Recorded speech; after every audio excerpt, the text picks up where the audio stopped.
You're listening to Reading Fightin Phils Baseball on the R-Phils Radio Network. Now, out to the ballpark with your broadcasters, Bob McCool and Jake Starr.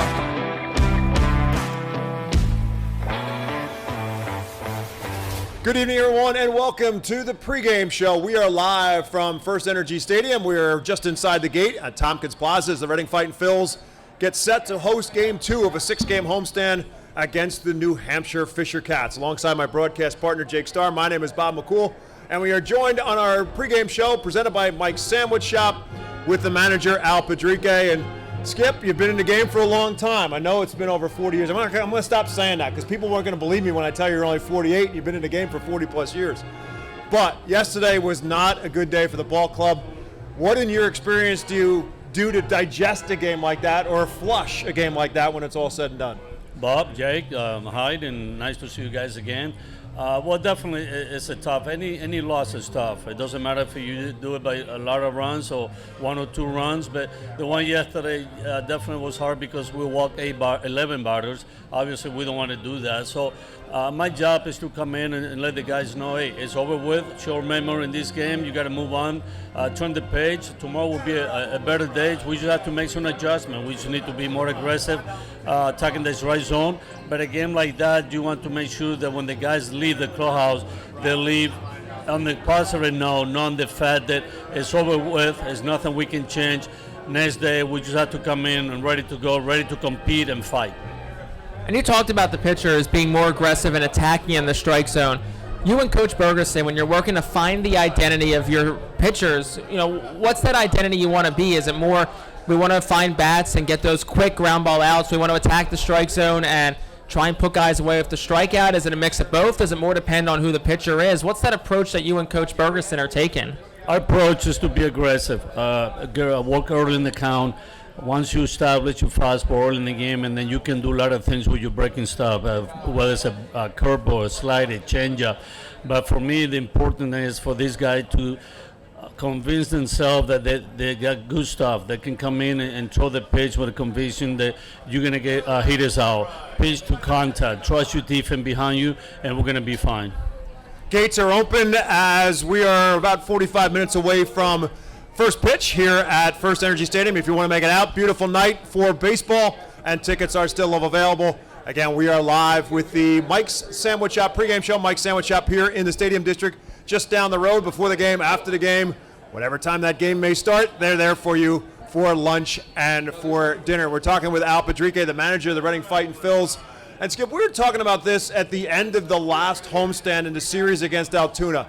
The record doesn't indicate this, but what we really have been impressed by is that this team doesn't play like its record says it does. And that started to play itself out in Hartford because you had a good series in Hartford. But I think back to the Altoona series, and it was a pop-up in the infield by Johan Rojas.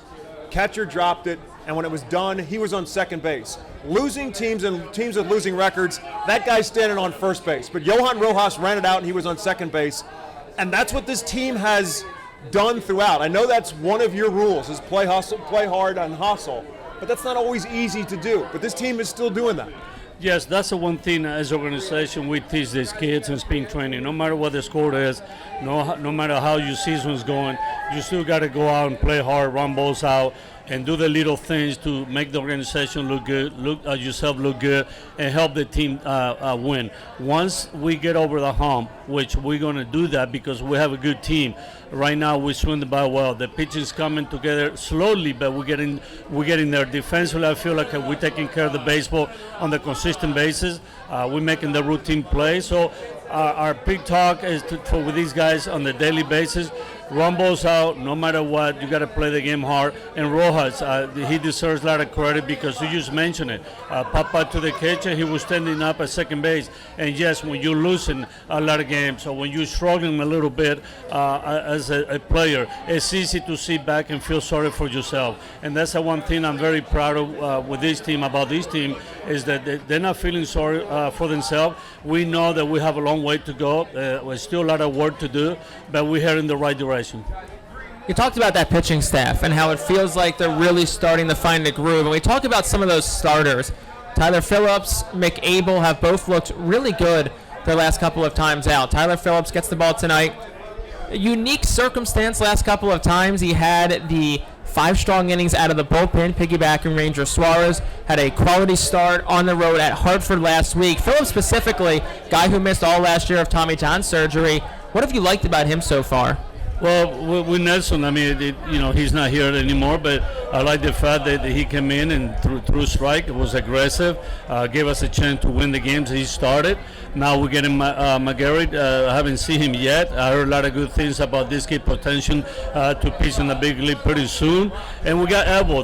He's done a great job the last three outings. Phil is also the last 2 outings. He's done a great job by keeping us in the game and give us a chance to win. So anytime you got quality starters like we do with Phillips, Elbow, now McGarry, we have a chance to win games. We got a chance to stretch these guys out, hopefully to the 5, 6, 7 inning, and the bullpen can get a little break here, a little break there. But that makes the bullpen good too, knowing the fact that the starters are going to start being stretched out, keep us in the game. So when the guys come in the game, they're going to be motivated by the fact that hopefully we'll be winning a lot of games late in the innings. And about that bullpen real quick, I wanted to follow up on a point that you made. As the starters continuously start to go deeper in the games, which we're seeing a lot more 5, 6s than we saw earlier on in the season.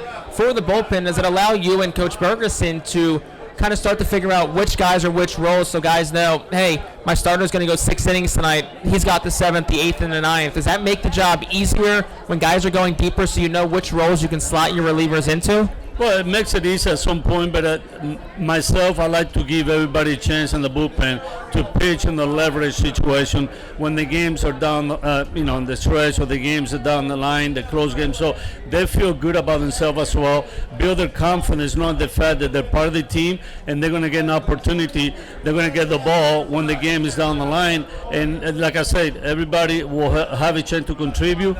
They just got to be ready, but definitely there are going to be certain nights where you have your bullpen set up, where you're going to have your 7-inning guy, 8-inning guy set up and give the ball to whether the closer is going to be for the nights. Can be Baker, can be Kuhn, can be Cernisky, Andrew Brett, he's thrown the ball well. So I told them, we told the other day, you better be ready when the phone rings. It can be anybody.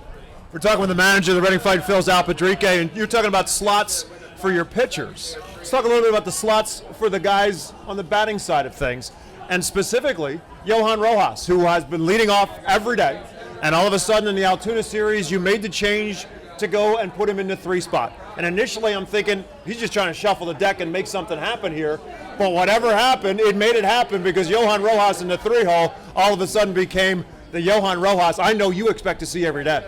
Yes, that's a discussion I had with our hitting coach Hansen before I made the move. Obviously, I made some phone call because you will know Rojas is a 40-man roster, so I need to get the okay from the people above me, and they were excited about it. And the main reason we did it as a team, as an organization, is to put him in the situation where he can be successful, he can be motivated coming to the plate. We run in scoring position, be more aggressive, swinging at fastball, especially early in the count. As a leadoff hitter, he thought that he needed to take pitches in order to work the count and get on base. So that kind of put him, I think, on the spot to be too passive at times. So being at the third hitter, he knows he needs to swing the bat. He's going to get his chances to steal some bases. That's not going to be an issue. So we just want him to have better number against the fastballs. 2-3-4, the lineup looks a little different tonight than it's been with a lefty on the mound for New Hampshire, but consistently last week it was De La Cruz, Rojas, Wilson. 3 of those guys had a terrific week on the road at Hartford, really catalyzed the rest of the lineup. What's it about those 3? How was their approach any different last week that kind of really set the table for the rest of the guys? Well, I think they had the right time. I mean, we made that move. Like you say, I put De La Cruz second, then Rojas third, Wilson fourth, and, thank God, baseball God, that they got hot, all 3 got hot. But that's the main reason you move guys around the lineup a little bit so they can feel comfortable, they can feel part of the team. And we're hoping that the rest of the guys will follow these 3 guys, that they've been, pretty much carrying the load early in this season. But again, it is a long season. We have guys throughout the roster, position players-wise, that they're capable of helping us win games and do a lot of good things for us on the field. Carlos De La Cruz, obviously, his bat is what has made him get to this level. He's having a very solid and productive season for you. He has been the main consistent level for you. But what fans don't get to see, what Jake and I get to see, is the amount of time that you are working with him to make that transition now to playing first base. You are working with him on a daily basis, trying to get him more and more comfortable. You can almost kind of see him thinking a little bit out there just because it's a little bit more mechanical now, but obviously the process is starting to evolve, and he's becoming a little bit more and more comfortable each and every day playing first base. Yeah, we knew right from the beginning when we broke camp that it was going to be a slow process. We saw in the future the guy that got good hands. The footwork definitely needs some work. Is getting better, and I give him credit because he's been working real hard with me, watching videos, talking about positioning, talking about the footwork around the back. And yes, you can tell that he started thinking a little bit on the field because he learning a new position at this level is not that easy like people think. And he's a very athletic kid. I think he's going to get better as the season goes on. Obviously, we're using some drills that it's going to take time for him to feel comfortable. But once he gets to that point where he can trust his hand, trust the position and how far he can be off the back, I think he's going to be good enough to play first base every day. And obviously, we know the bat is going to carry him, keep him in the lineup. The other piece of that puzzle is this. I've also learned that Al Pedrique is a magician with a fungo bat. You are absolutely impeccable. I have yet to see you hit the ball somewhere you didn't want to hit it on a fungo. Everybody somewhere along the line was supposed to hit a ground ball and you hit a line drive over somebody. You want to hit a fly ball and you hit a ground ball. You have yet to miss with a fungo, but it is something that clearly is an artwork for you as a baseball guy. Well, I have my bad days. I have my days when I hit up, to the air, to the defense, and I say, hey, I'm sorry, ground ball. So I got to keep, working. I just like to do it right so that I help the kids to get better.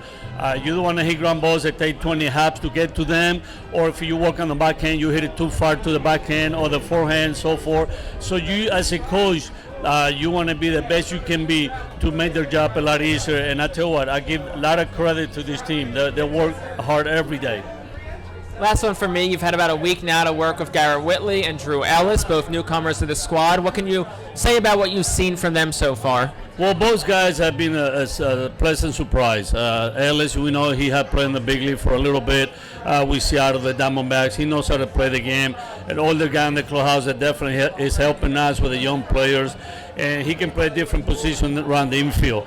The bat, he's going to hit. He's been his track record. Handles the bat well. He can use all the field. And then with Whitley, there's a kid that spent a lot of time down in the complex when we broke camp, working on his mechanics. You can tell that he's getting more confidence every time he's in the lineup. He's been swinging the bat well. He's been hitting some hard balls right at people sometimes. But at least we can see a lot of good things from his game offensively and defensively. Last question for you, Coach, and we know you got to get going and get back in the clubhouse before the game gets started tonight. But this is now an opportunity. Now you've had a chance to kind of acclimate yourself to being here in Reading, Pennsylvania. You came through here as a tourist, so to speak, as a visiting manager, but now you get to be here, and this is now your home for the season. Your impressions of what life is like here in Baseball Town? I love it. I mean, the atmosphere around the park is awesome. The fan support, outstanding. And you can see family, when they come in the park, they're watching the game, they're really enjoying it. And my wife and I are having a great time around the park by the place where we're staying at. Nice and clean. The people are very nice, very friendly. And the one thing I like the most, it takes me 7 minutes to get to the house. But seriously, I mean, we're really having a good time. Personally, from a coaching standpoint, you come into a park that has the feel of the old school, that type of baseball that I love. The fans, the front office people, you guys make us feel like home. And the players, I can tell you that they're comfortable. Obviously, they would like to moved up to the AAA, the big league, but they're comfortable because they've been taken care of. Thanks very much. He's Al Pedrique. He's the manager of the Reading Fightin Phils. And we'll take a timeout. We come back. It's first pitch time. Reading Fightin Phils, New Hampshire Fisher Cats on the Reading Phillies Radio Network.